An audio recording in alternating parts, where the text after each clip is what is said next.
I'm pretty bad at video games, but I'm trying to get better. And this week I learned Kiriko to try and get better at her. Thank you everyone who participated in the poll. She won, or at least she was winning by the time I had to start recording. So, thank you so much, and I hope you guys enjoy.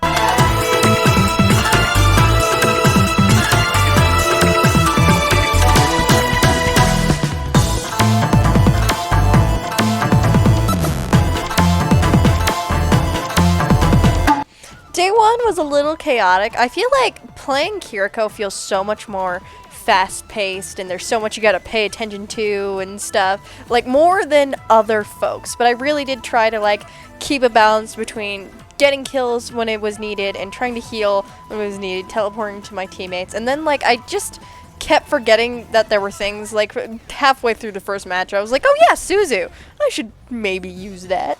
Maybe. And then like I never used my wall run. I didn't know when to really use that.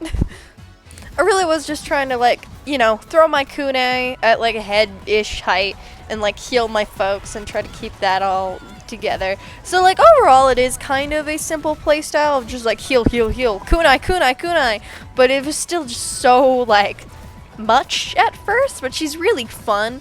Especially for teams that scatter too much, I can just like teleport to them and be like, get over here, grab them by the ears, drag them to position.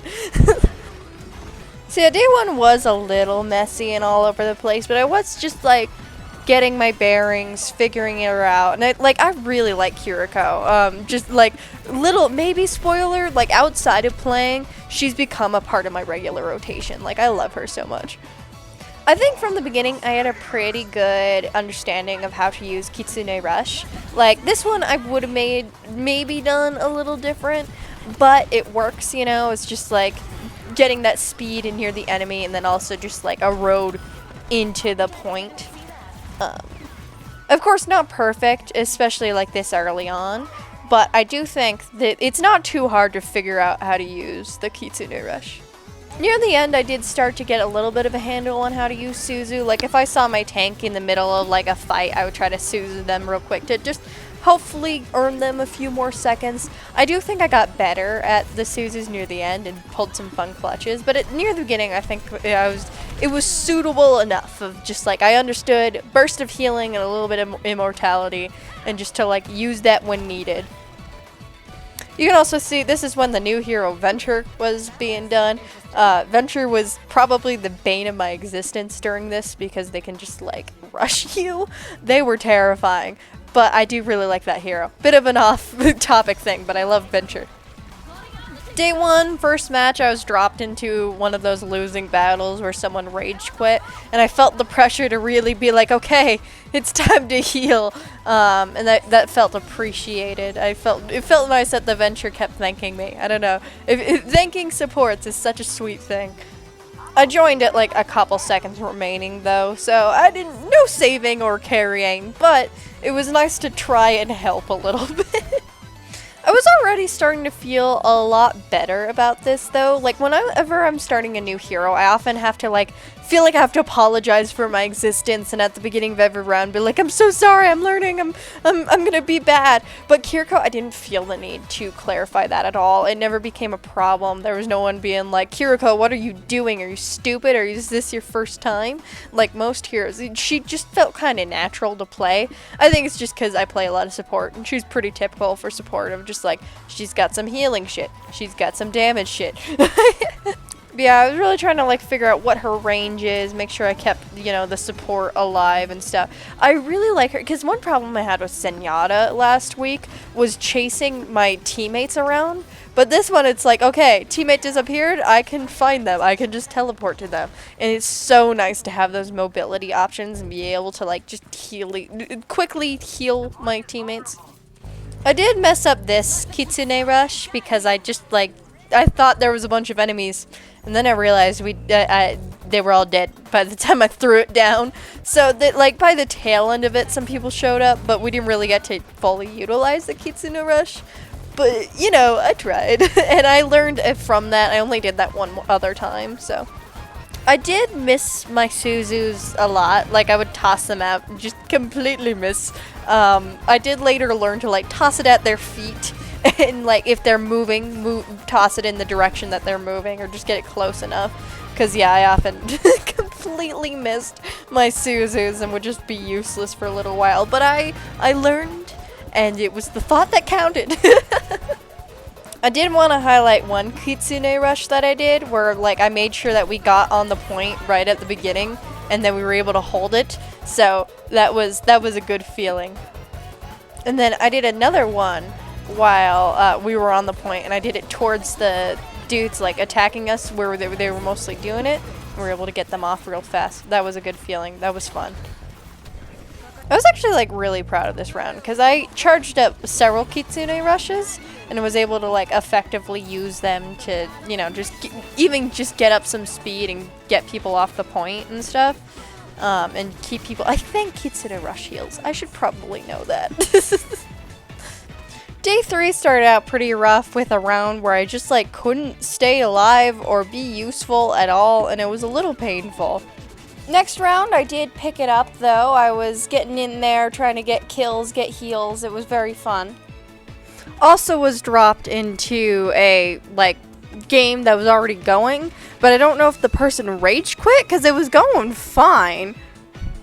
Yeah, like we genuinely had like a pretty solid hold. We were just like killing people, beating them back. I was keeping my team alive. It was fun.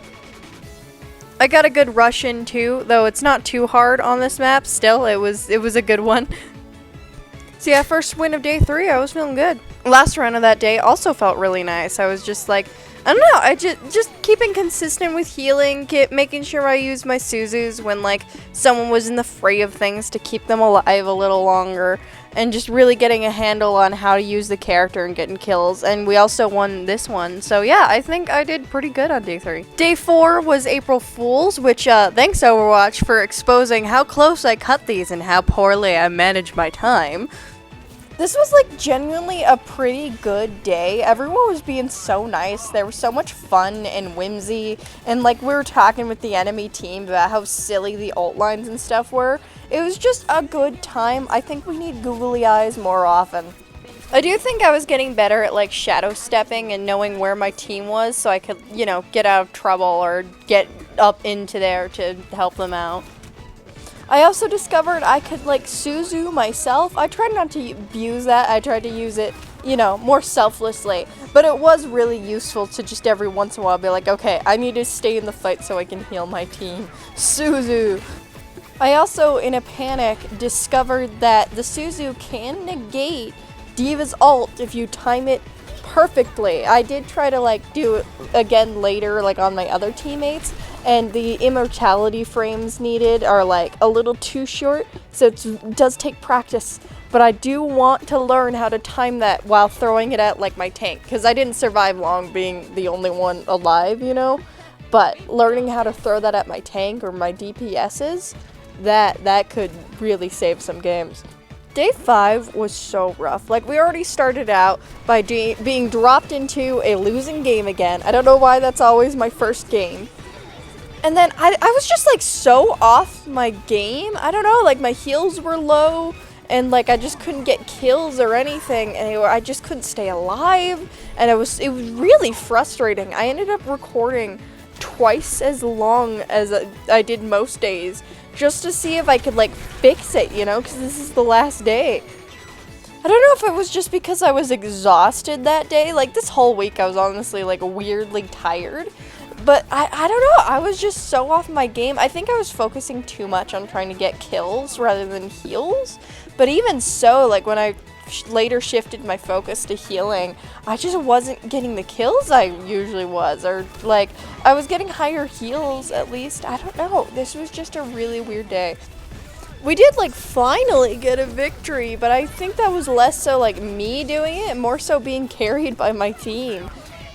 I ended up taking a break and then coming back and feeling a little bit better about how I was playing. I really started just like refocus like what I was doing, making sure to heal and stuff and be more useful while also getting kills, and I do think I started to get better.